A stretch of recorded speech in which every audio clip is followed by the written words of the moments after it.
Hello' my lovely পিপল।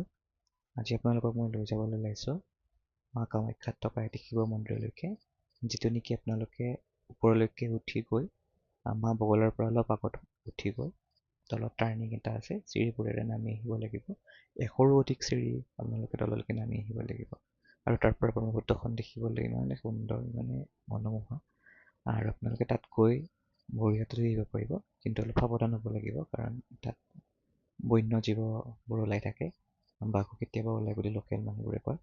হৃদকুণ্ডটো দেখিবলৈ পাইছে চাগে, ইমান পুৰণি হ'ব লাগিব, দেখিলেই কিবা এটা বেলেগেই অনুভৱ হয়। আৰু আপোনালোকে গৈ দেখিব ইমান শান্তি আছে পৰিৱেশটোত, সেই শান্তি চাগে বিশ্লেষণ কৰিব নোৱাৰিব। আমি তাত খুব কমেও 2 ঘণ্টাৰ ওপৰত তাতে ৰ'লোঁ। কিবা নিজকে বিচাৰি পোৱাৰ দৰে লাগিলে। আৰু কিছু অংশ ভগ্নাৱশেষো আছে, আগৰ মন্দিৰৰ কিছু ভাগ এতিয়া আছে আৰু ধুনীয়াকৈ আঁকি থৈছে। আৰু দেখিছেনে ওপৰৰ ফালে এই শিলৰ যিটো গুফা সেইটো, তাতেই মন্দিৰ ভাগ আছে। তাত আপোনালোকে এফালৰ পৰা সোমাই এফালে ওলাই আহিব পাৰিব।